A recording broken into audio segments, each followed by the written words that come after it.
Hi there, welcome to Transcontinental Trailer Sales. Today I'll be walking you through your 2026 Wildwood 42Ice. We are just going to start off at the back of the unit. If you notice up top and to the left there, that is your pre-mount for your Lippert collapsible stair system. It's going to be a great addition for your camper. It's going to allow you to get up to your roof and easily check all your seals up there periodically, as you should, as per the owner's manual. If you'd like to get set up with that, it is as simple as contact your parts department and they'd be more than happy to help you out. Other than that, located at the back is going to be that cable satellite hookup in case you're using that. And if you come around to the left side of the unit, which is the driver's side, get your exterior shower. It's your standard 751 key to open up that guy. It's a standard swivel head shower, hot and cold water, of course. Coming down below, if you look below, you got your two lines coming out here. These are your low point drains. These are so that if you don't want water going stale or stagnant because you're not using the unit for a while, or if you're servicing one of the faucets, or of course at the end of the winterization process, it's always a good point to use those. It's just the lowest point in the drain system, quote unquote. So that is what's going to allow most of the water to drain out of the lines. Coming up further up ahead, you get this little storage door. It's not really a storage door. It's going to be hooked up to your keyed lock.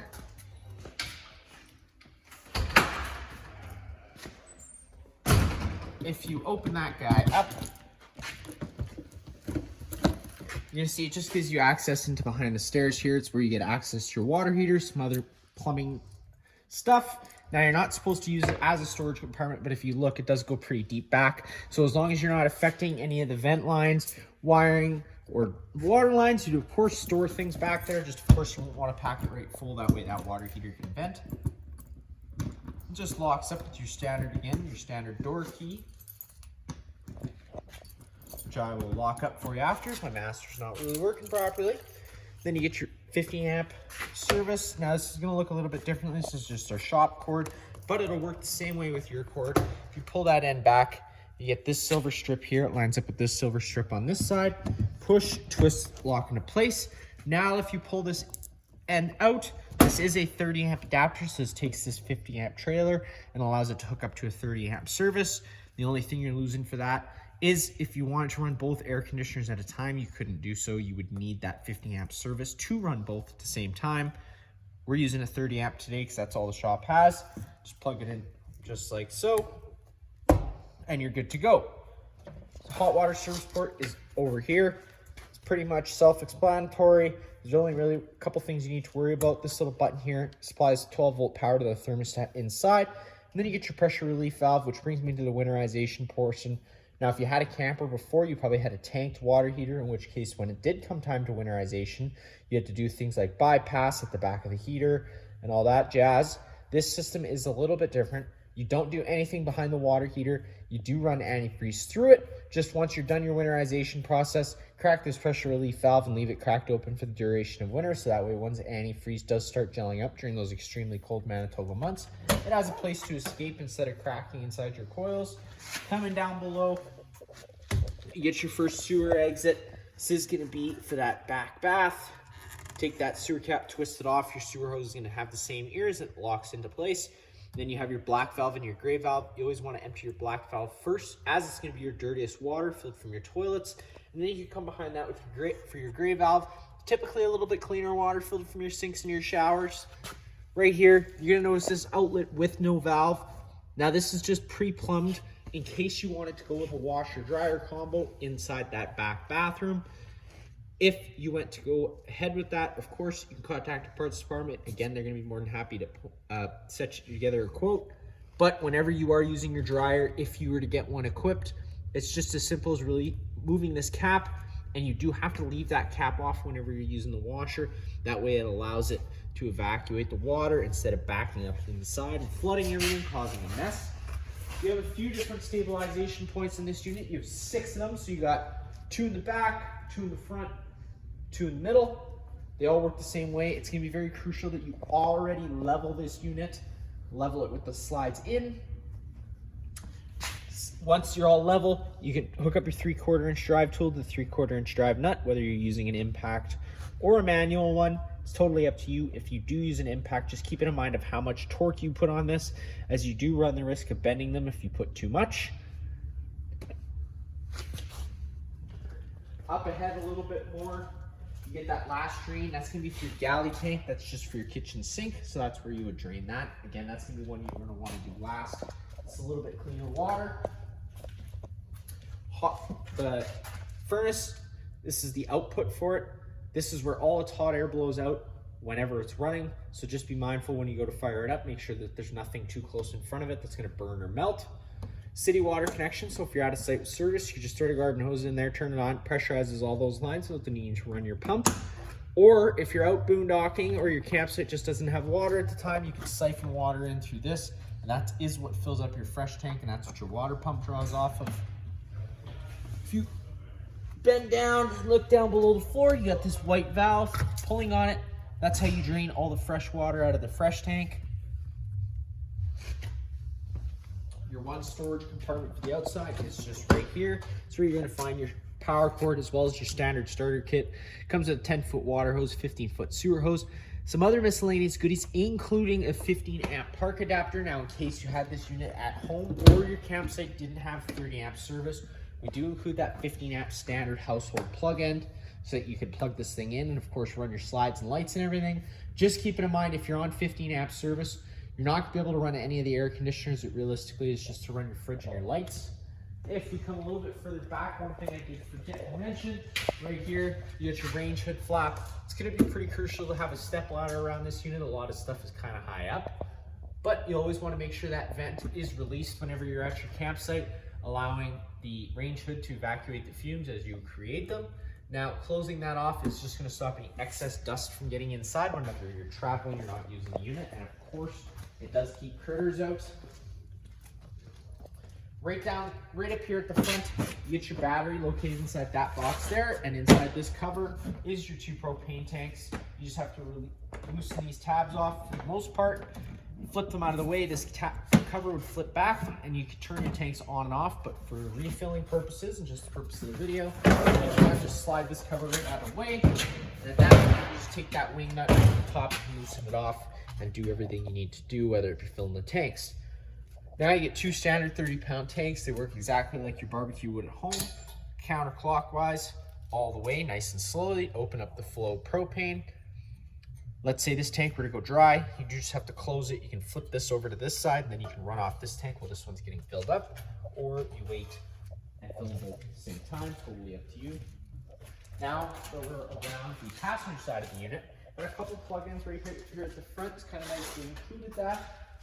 Next, you get pretty much mostly real estate here. You get your main patio door entrance. This is going to be one of the easier door entrances to enter through today, but of course we got to unlock the screen before we started. Get your assist handle. Works pretty simply. Just push it up, hold it 90 degrees. It's going to lock into place. You can then get in and out nice and easily. And the stairs, again, you just pull that one down, the first one, and then the last one will flip. We're going to be entering through the rear entrance today, because that's the one that's unlocked. These stairs do work the same way. Flip the first one, the last one flips down right behind it. Then that'll allow you to get inside and take a look at this beautiful unit. Open up the door, take a step on inside. With the slide out in, you kind of have to step over the couch a little bit to get inside. And then you just come around to the front here. This is where your main control panel is going to be. Turning on this, that's some accent lighting inside the slide outs. You got awning LED light right next to it. Water pump switch obviously draws out of your fresh tank. And then this big switch right in the middle does do all the main living space lights. Nothing inside any of the rooms or the bunk space. And it is on a dimmer, so if you roll that down, obviously it dims it. Push it up and it brightens it. And then last, we do have our not quite last, you get your awning and slide out controls. Awning works pretty simply. Push and hold that awning out button. The awning is going to start rolling its way out. Once the awning is at its full extension, you're going to see the back of the metal tube and the little flap come down. Unfortunately, today I don't know if we'll be able to get it all the way to that point, just because I don't want to run it into anything. And of course, whenever you are running it out, just being mindful and watching it while it goes out to make sure it's not doing anything funky or running into anything. Now, of course, today that's about all I'm going to be able to do it. The flap was just starting to come down there, as you can see. So you're pretty much at your full extension. Now, if we come to the back of the trailer again, you're gonna see this arm right here. If you pull down at that arm in the center, it's gonna change the pitch of the awning head, allowing water to now run off, of course, if it were to start raining. Now, if you like that angle better because it's gonna allow for more shade underneath, of course, you can do the same thing with the front arm. Just make sure you do push them both back to straight before you start bringing your awning in. That way you don't run the risk of bending anything. And now, because this awning is pretty much a wind sail, if the winds start picking up, and I'm talking even 5 kilometers an hour, it might be a good idea to remember to bring it back in. Just so that way you don't run the risk of ripping your fabric or bending your arms. And then to bring it in, it's as simple as pushing the button. Awning's going to start making its way in, and once the arms contact the trailer, the motors would automatically cut out. But I'm not going to bore you with that over the video. Next, you get your slide out control.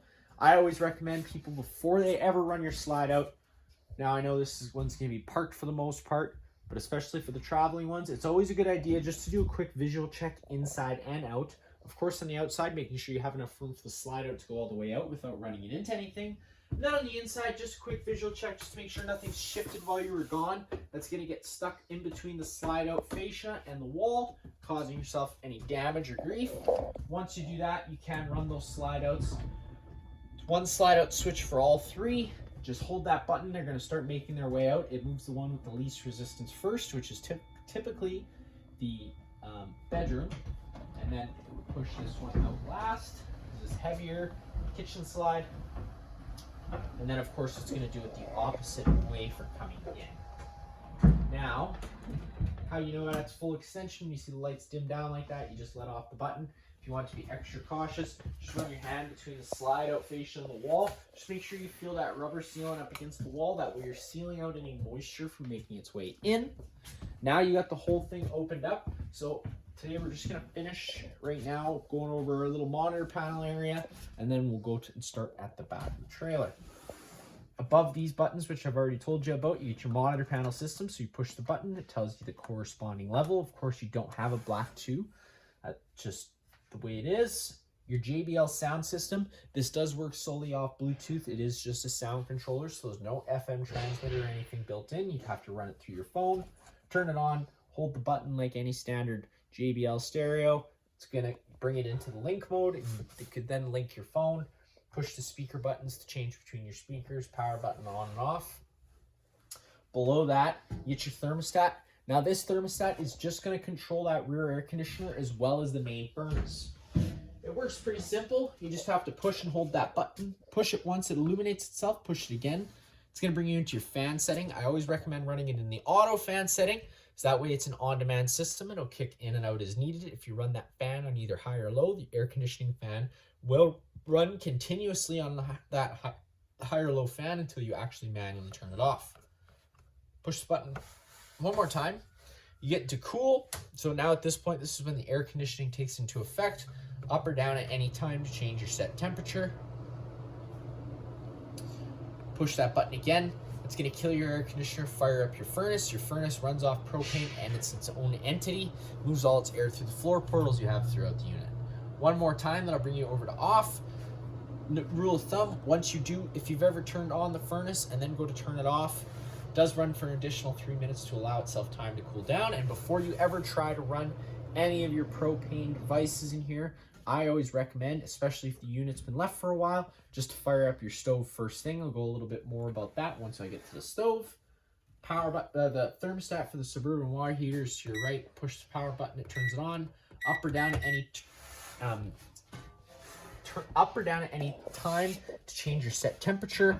Now, because this is an on-demand water heater, it does work a little bit differently. I know at home, you turn the hot on, it's too hot. You turn in the cold to blend it in, makes it that perfect temperature. For this guy, that really does affect the quality that you get. It'll allow for cold spots in between. How you want to set this temperature is where you find the water the most comfortable with just the hot tap on. As soon as you do throw that cold tap on, it throws off the flow, and then in which case it's going to provide inconsistent temperatures and of course cold spots in between. Nobody likes that. Celsius and Fahrenheit with the press of a button. And let's say 50 degrees Celsius is not hot enough for you, which it should be. That's already on the point of scolding. Push and hold that up button for 5 seconds. That will allow you to go up another 4 degrees, sorry, to 55. But again, just keep in mind that's really hot water. Be extremely careful, especially if you have kids. We don't want anybody scalding themselves. And then as soon as you drop it back below 50, it's automatically locked again. So now that we're done there, I will just bring us back to the back of the unit. Again, you got your second thermostat on the wall to operate this air conditioner. This one's going to work exactly like the front one I showed you.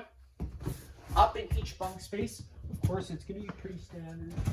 You got lights. You got lights and storage up there. The light switch is just on the wall here. All the blinds in the bunk space, bathroom, bedroom are going to work the same way. They're just going to kind of sit where you leave them, one quick pull to allow them to retract back up. Up in this bunk space, as well as that front bunk space, you do get emergency exits in case there's a fire. You just have to pull in that red tab. The screen's going to pop right out of place at that point. Take this handle, push it up, push it out, and you can push that right out and then hop out of the unit. Now, of course, keep it in mind, because we're on the second floor, the height that you're at, you're going to want to make sure you go feet first. You're going to want to be extremely careful getting down, as it's quite a leap from up here. We don't want anybody hurting themselves, but of course, if there is a fire, getting out as quickly as possible is extremely important. So these doors here, they work the same way. They don't work like your standard door. It might take a little bit to getting used to. It doesn't just open in or out. You kind of have to push and slide it. It just works a little bit differently. So just keep that in mind. I've walked into them a few times now myself. Light switches on the wall. You got one nice little shower light there in case you're looking for a vibe in the morning.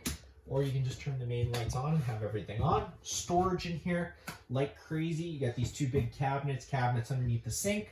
And then on this wall here, if you open this up, this opens up another pantry space. Now this is also where you're pre-plumbed, pre-wired for that washer dryer combo. So again, if you'd like to get set up with that, contact your parts department.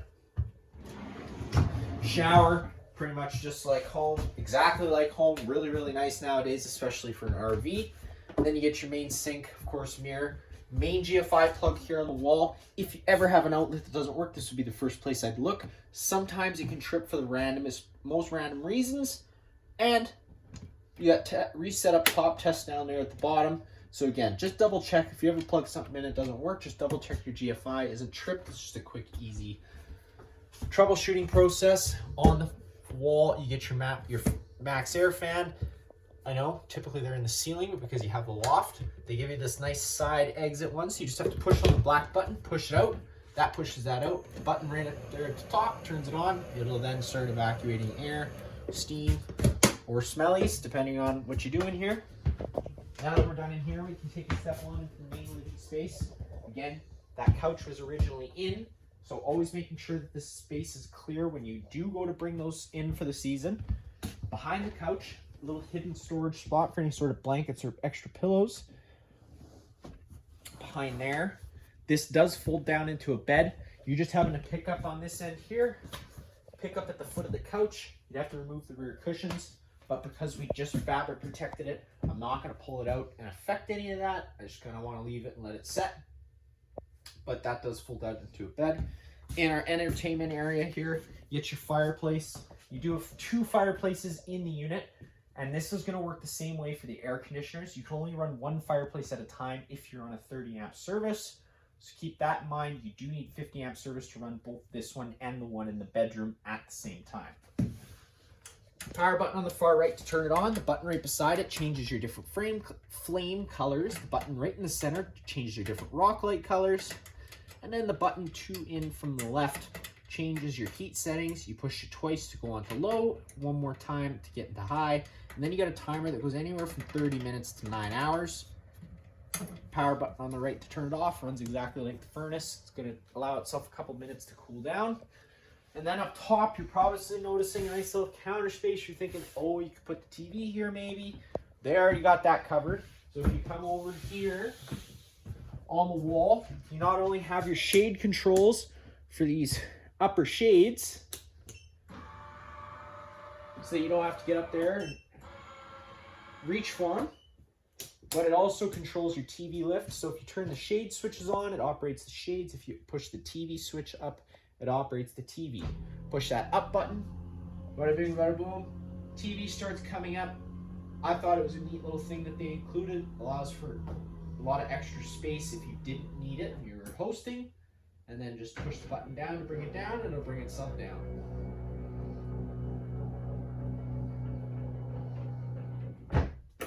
It's all done. This little light switch here turns on the pendant lights above my head. All these shades, again, they're just going to work the same way. They just kind of sit where you leave them. One quick pull, allow them to retract back up. In this space here, you notice you got bar stools down below. Just keep in mind there is travel straps there. They're there for a reason. While traveling, we always recommend you strap them in. That way they can't shift during travel. It's going to cause you any issues opening the slide. Now, of course, because this unit's equipped with propane, your LP detector is located right there near the ground. If that guy does ever start going off, don't panic. Just turn off the main supply at the front of the unit, open up some windows and vents, and get some fresh oxygen inside of here. In our kitchen space, again, another big pantry space to store all those goodies. Tons of storage all throughout, kitchen sink. Then that brings me to my stove. Now I know I mentioned before about purging. The reason I say that is because when you turn off the tanks at the front of the unit, or of course if you swapped one of them out with another tank, it allows air into the system. Once air makes its way in, it has to be purged out. Now the reason I'm telling you this is because if you go to try to fire up your water heater or your furnace, those will only try lighting themselves a couple times, and if they don't sense a flame because it doesn't actually have any gas getting to it yet, it could throw a fault code. And if you don't know what the fault code means, it could throw a little wrench into your weekend, especially if it's a cold weekend where you're wanting the furnace. That's why I always recommend customers come into their stove first thing as soon as they get to their campsite, if the system's been off for a while, and just come to your stove to fire it up. Of course, today it's going to fire up right away. That's only because I had the system running earlier. Sometimes it can take a few minutes, so just be patient with it, and of course be safe while doing so. Try and hold your face back, as of course we're going to be running that igniter the whole time the gas valve's on. And I always recommend, if you hear that igniter stop light trying to click, always make sure you turn the gas valve off. That's why it doesn't keep coming out and pooling up. And then when there is an ignition source, a little bit of combustion is going to happen. If your face is nearby, you might lose some eyebrows and eyelashes. So just turn that over to the high/light option. You're going to see it fires up. Of course, it fired up today. Sometimes it can take a few minutes, so just be patient with it and just make sure you're hearing that sparker on the whole time you are trying to light it. And it does fire right on up. Again, sometimes it can take a few seconds to a few minutes, so just be patient with it and just make sure you're being safe while doing so. Get the stove to light, or the oven to light, it's the same thing. Open up that guy, your center knobs for that oven. Right through these grates, that's where the pilot's going to light, so that's going to where you're going to want to look. Turn it over to the pilot option, push and hold that center button. You hear it clicking. You're going to see that pilot light. Once that pilot's lit and able to stay lit without you actually holding in on that center button, you can turn it up to your desired temperature, and then there you see it does fire right up.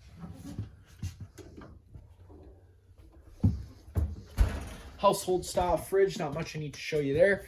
And then you get your front loft space, which is a little bit bigger than the rear loft space. So kids, call your dibs now. Okay. Same features up front as there was in the rear. And then last but not least, taking a step on into the bedroom. Light switch is going to be right behind the door. While it's open, you kind of got to put your hand behind there a little bit. Then the switch right next to it is for the VersaTilt bed. Now, it's important that you leave your VersaTilt bed always in the upper position when you go to bring your slides in. That way, because if the VersaTilt bed is down all the way, it doesn't have enough room, and it's going to push up against the cabinetry. It's just a little harder on the slide system, so it's something, again, you're just going to want to avoid. But because it's electric now and so nice and easy, you just got to hold the button, and it pretty much does it for you. Great little system.